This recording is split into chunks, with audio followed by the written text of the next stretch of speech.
todos, meu nome é Mariana de Lemos Campos, é um prazer estar aqui e fazer parte da 8ª edição do Congresso Internacional de Direito Aplicado, para falar aqui um pouco sobre a inteligência artificial numa perspectiva europeia.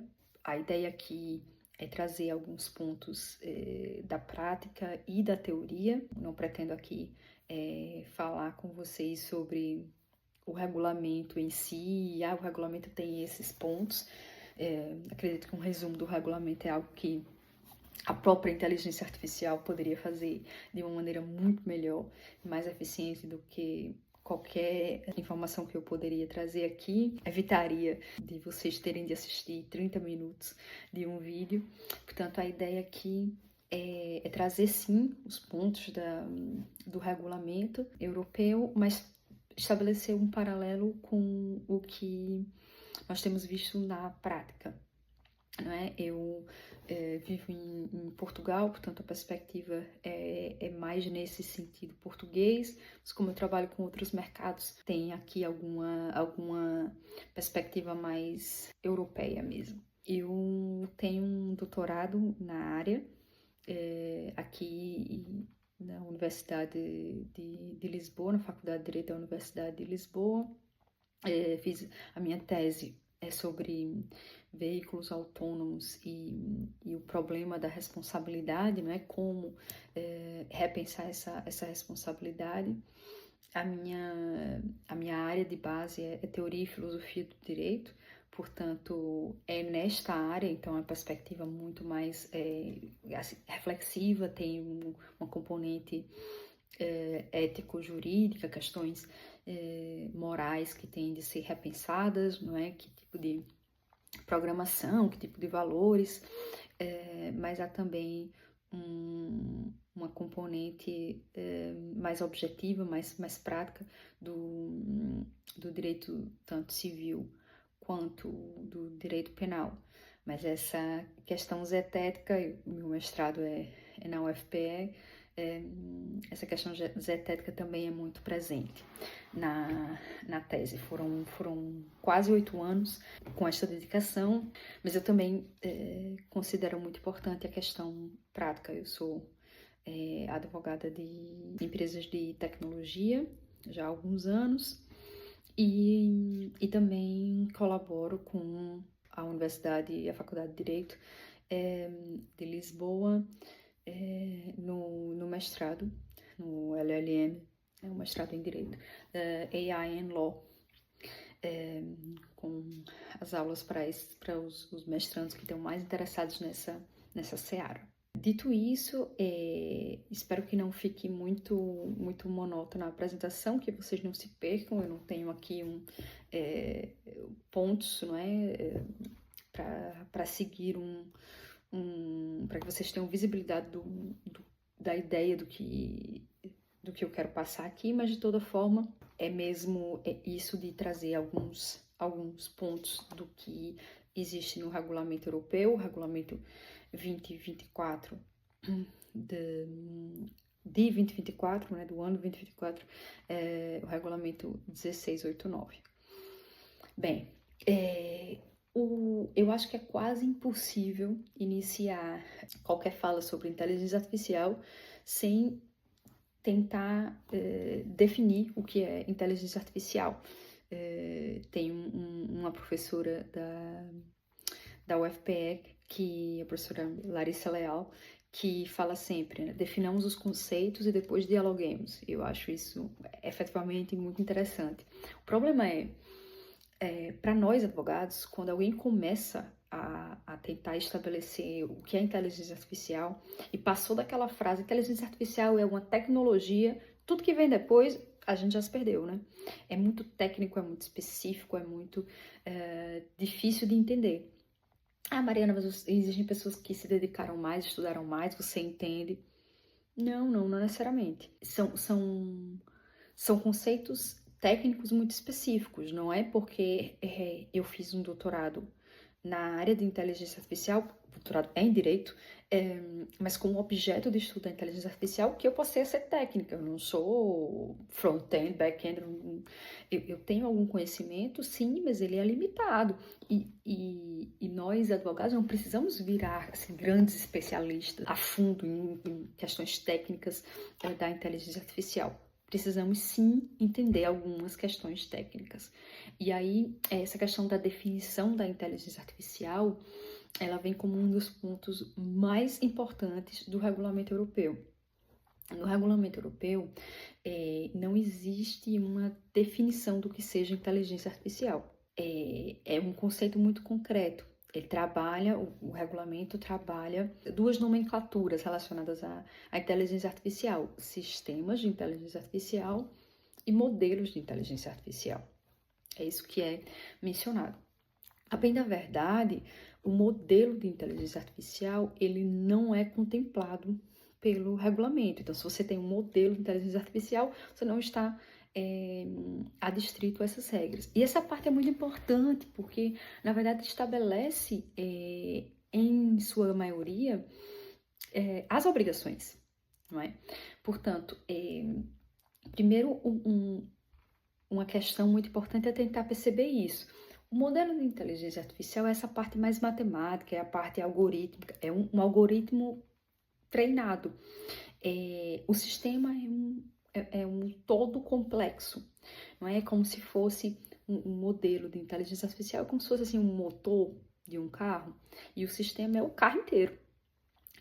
Então, assim, na prática, por exemplo, o que a gente tem visto, e aqui adiantando um pouco, um dos pontos que eu gostaria de falar quando a gente tenta perceber o que um fornecedor, por exemplo, de inteligência artificial, está a vender, desde um ponto de vista jurídico, o discurso é totalmente diferente.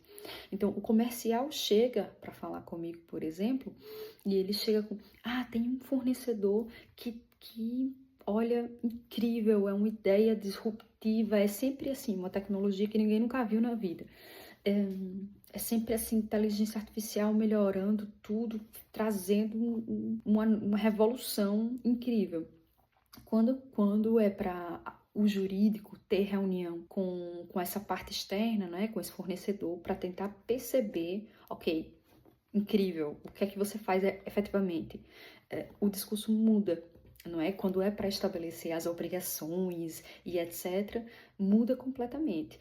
E essa é uma parte muito importante, porque eu preciso perceber o que é que você faz para perceber o enquadramento jurídico, né? Para tentar entender. E muitas vezes o que nós temos visto é que a maioria dos fornecedores utilizam modelos open source, não é? Ou seja, algoritmos já foram treinados e fazem fine tuning, ou seja, pegam esse modelo pré-definido ou fazem um novo treinamento ou fazem uma redução, fazem alguma alteração e na verdade essa parte de modelos, a menos que sejam modelos de uso geral, esses são sim regulados, o modelo em si não é. Então, na prática, muitas vezes o que a gente tem é um discurso muito bonito, mas quando a gente vai tentar entender e regular e etc., não. O uso da inteligência artificial é só um discurso, é uma narrativa, ou seja, utiliza-se um pequeno fragmento de um modelo para uma atividade muito específica do serviço que o fornecedor oferece. Essa parte é extremamente importante para a gente conseguir perceber o quanto que as pessoas não entendem inteligência artificial. Não são só os advogados, não somos apenas nós que estamos, temos que entender. A população de forma geral, incluídos os vendedores, incluído todo o pessoal comercial, incluídos, à exceção dos técnicos, tem, sim, uma dificuldade de diálogo também. São áreas muito diferentes, né? E desde um ponto de vista jurídico, tem duas categorias subjetivas de definição de inteligência artificial que complica muito a nossa vida. A primeira assumindo só os sistemas de inteligência artificial, né? O sistema é aquilo que o utilizador final tem acesso direto. Então, porque o objetivo todo desse regulamento europeu é proteger o indivíduo. Então, o sistema de inteligência artificial, assumindo que não é um modelo, nesse caso não está regulado, e não é um modelo de uso geral, porque aí são outras obrigações também, pegando no sistema, existe uma classificação desse sistema. Então, esse sistema pode ser um sistema com risco mínimo, com um risco moderado, pode ser com um alto risco, né, o sistema de inteligência artificial de alto risco, ou pode ser proibido. Né? Temos essas quatro divisões. Na verdade, essas 4 divisões acabam por ser 2 na prática, porque o sistema de alto risco, o sistema de inteligência artificial de alto risco e o sistema de risco moderado é o que na prática nós vemos. O sistema de risco mínimo, ele praticamente não está regulado, por exemplo, o spam. É algo que não... Como o propósito é essa proteção do usuário, do utilizador final dessa inteligência artificial, na prática, o risco mínimo não é nenhum ponto, não é? Ou seja, um ser humano médio sabe reconhecer que aquilo é inteligência artificial, portanto não vai ser enganado, portanto não é um ponto. Os de uso proibido, que já estão em vigor desde fevereiro, porque também o regulamento de inteligência artificial não tem muito claro, mais ou menos como aconteceu com o RGPD, algumas datas distintas de entrada em vigor. Portanto, o uso proibido também é muito claro para nós advogados, né? A inteligência artificial de uso proibido. São questões, por exemplo, muito relacionadas com o direito que já existe. Então, qualquer problema com direito fundamental, qualquer violação a esse tipo de direito, com ou sem inteligência artificial, né? Portanto, obviamente, o uso de inteligência artificial relacionada com isso é proibido. Então, eu acho que é muito intuitivo esses dois, o mínimo, risco mínimo e o uso proibido. Entretanto, entre o sistema de inteligência artificial normal e o sistema, vamos chamar assim, normal, de risco médio e o de alto risco, aí sim existe uma confusão. E qual é o ponto? O ponto é porque o sistema de inteligência artificial de alto risco tem muito mais obrigações. Então, essa é a primeira dificuldade subjetiva da qual eu falava, eram 2, né? Dificuldades subjetivas. A primeira é essa definição da inteligência artificial. É um modelo? É um sistema? Sendo um modelo, é apenas um modelo, portanto não regulado, ou é um modelo de uso geral, que tem as suas obrigações? Sendo o sistema, é risco mínimo, que não está regulado, é risco proibido, que obviamente não pode ser utilizado, é um risco moderado ou é um risco alto? Cada um com as suas obrigações. Então, esta é a primeira categoria, a primeira dificuldade subjetiva, vamos dizer assim, essa dificuldade de um encaixe conceitual do que é inteligência artificial.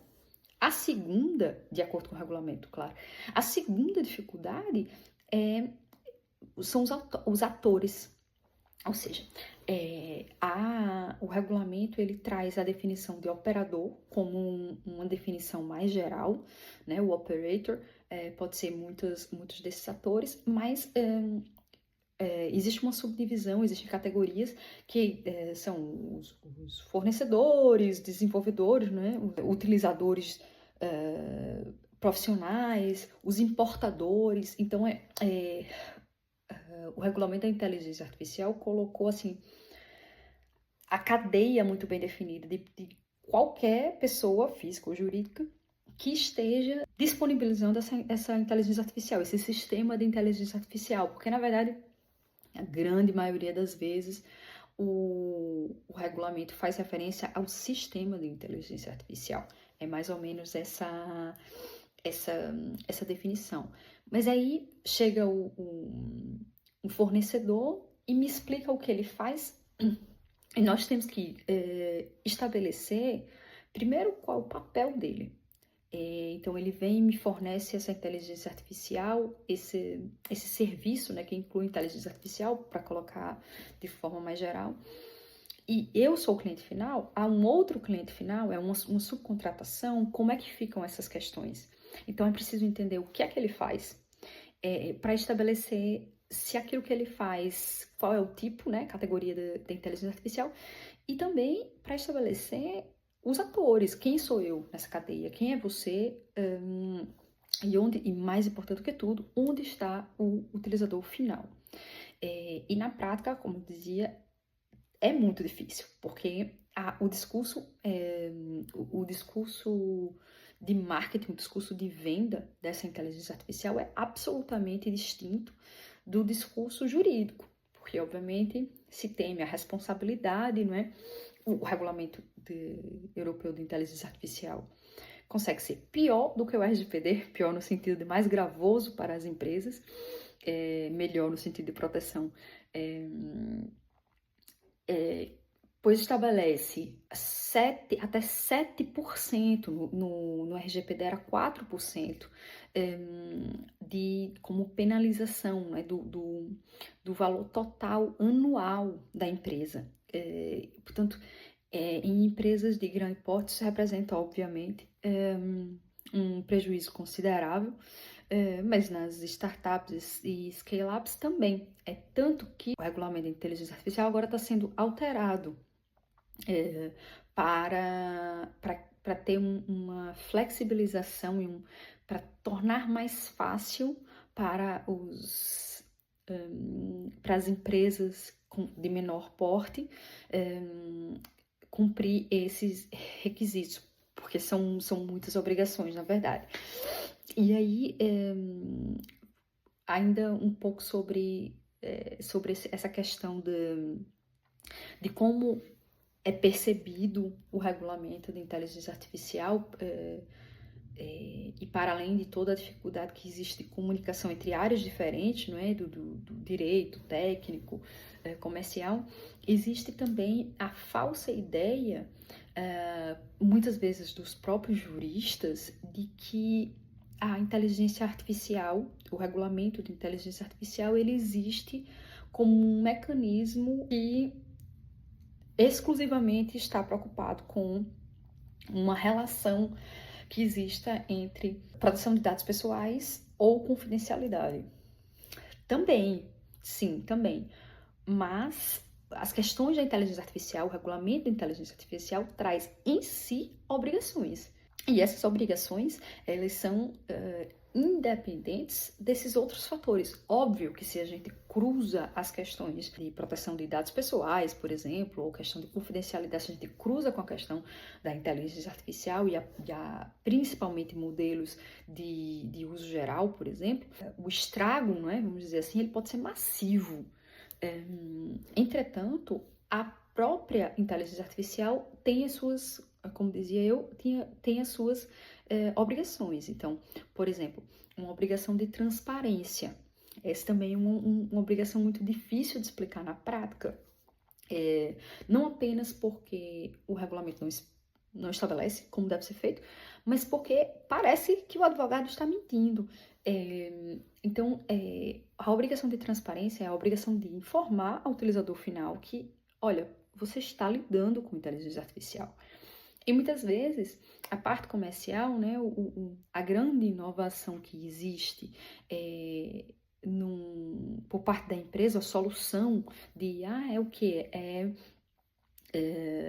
Uma automatização, e a automatização não é necessariamente inteligência artificial, só para deixar claro, mas é uma componente que facilita e melhora a comunicação com o cliente final, em sistemas que conversam com este utilizador final.